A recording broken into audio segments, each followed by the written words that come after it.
Middle ইস্টের যুদ্ধ কিতা ইউরোপ আইলনি ইরান আমেরিকান যে মিলিটারি বেসগুলো আছে ওগুলোরে টার্গেট করে। আর ই লিস্টের মাঝে আছে সাইপ্রাসও। আমি এই মুহূর্তে আছি সাইপ্রাস। আজকে আমি আপনারা ফেমস সাইপ্রাস কোন জায়গায় অ্যাটাক হয়েছে এবং সাইপ্রাস কি আসলেই কি তার ঝুঁকিতে আসেনি ইসরায়েল, ইরান এবং আমেরিকার যে যুদ্ধটা আছে এর মধ্যে। লাস্ট 2-3 দিন আমরা দেখছি ইসরায়েল সহ মিডল ইস্টের যে অন্যান্য দেশ মার্কিন ঘাঁটি আছে এগুলো লক্ষ্য করে কিন্তু ইরান পাল্টা জবাব অলরেডি দিচ্ছে। আর ই লিস্টের মাঝে সাইপ্রাসও আছে। কীভাবে? কারণ সাইপ্রাস আছে ব্রিটিশের একটা মিলিটারি বেস, যেটার নাম হইল গিয়া RAF এক্রিটরি মেবি ওরকম একটা, যেটা আসলে অনেক সময় লজিস্টিক সাপোর্ট দেয়। কারণ হয়েছে এটা মিডল ইস্টের খুব কাছে সাইপ্রাস দেশটা, যার কারণ হইতেছে একটা দেখেন মার্কিন কয়েন বা ইসরায়েল অনেক ধরনের সুবিধা নেয়, এর লাগে এটার মাঝে অ্যাটাক করা হয়েছিল। যদিও তেমন কোনো ক্ষয়ক্ষতি হয়েছে না, হতাহত হয়েছে না, ড্রোনটারে ইন্টারসেপ্ট করা হয়েছিল, বাট আসলে এটা কিন্তু সিম্বলিকভাবে অনেক বড় একটা কিছু।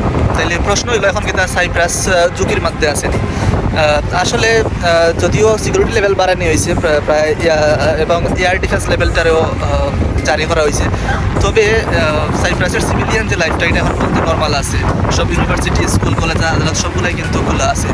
তবে জিওগ্রাফিক্যালি সাইপ্রাস কিন্তু স্পটলাইটে আছে। ইরান এবং ইসরায়েলের এই যুদ্ধটা এখন শুধুমাত্র রিজিওনাল নয়, কারণ একটার লগে জড়িত আছে USA সরাসরি। সো আসলে এই ধরনের কনফ্লিক্টর লাগে অনেক সময় অনেক ছোটো দেশ, সাইপ্রাসের মতো দেশ অনেক সময় বিপদে পড়ে যায় আর কি।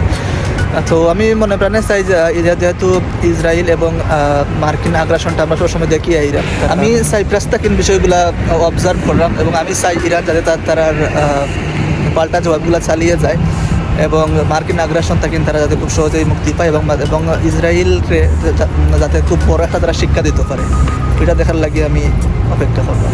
সো সবাই ভালো তখন, আশা করি নেক্সট ভিডিওতে হইব।